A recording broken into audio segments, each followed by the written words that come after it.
Surat waste વિસ્તારમાં આવેલ Poddar residency પાસે ગેસ લાઇન નાખતી વખતે લીકેજનો બનાવ સામે આવ્યો છે, જેમાં એક વ્યક્તિને ઈજા પહોંચી તો એકની મોટરસાઇકલ સળગી ઉઠી હતી।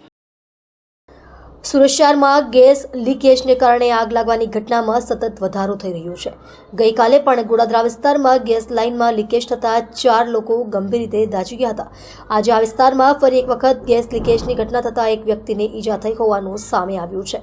વેસુ વિસ્તારમાં પોદ્દાર રેસિડેન્સી પાસે ગેસ લાઇન અંગે ફરિયાદ હોવાથી કંપનીના માણસો દ્વારા સ્થળ પર આવીને કામગીરી કરી રહ્યા હતા। ગેસ કંપનીને ફરિયાદ મળી હતી કે ગેસ ખૂબ જ ધીમો આવી રહ્યો છે, તેને કારણે રિપેરિંગની કામગીરી સોસાયટીની પાસે કરવામાં આવી રહી હતી। રિપેરિંગ દરમિયાન એકાએક જ સ્પાર્ક થતાં આગ લાગી હતી। કંપનીના માણસો દ્વારા કામગીરી દરમિયાન જ ઘટના બનતા દોડધામ મચી ગઈ હતી। ફાયર ઓફિસર પ્રજ્ઞેશ પટેલે જણાવ્યું કે વેસુ વિસ્તારની અંદર કોલ મળતાની સાથે જ અમે ઘટનાસ્થળ પર પહોંચ્યા હતા તો જાણવા મળ્યું છે કે ગેસ લાઇનની અંદર આગ લાગી છે। રિપેરિંગ દરમિયાન જ આ ઘટના બની હતી, જેમાં રિપેરિંગ કરવા આવનાર વ્યક્તિ દાઝી ગયો હતો, તેના કારણે તેને તાત્કાલિક સારવાર માટે હોસ્પિટલમાં ખસેડવામાં આવ્યો હતો। તેમજ જ્યાં આગળ આગ લાગી હતી તેની આસપાસ વાહનો પાર્ક કરેલા હતા, જે પૈકી એક મોટરસાઇકલ બળીને ખાખ થઈ ગઈ હતી।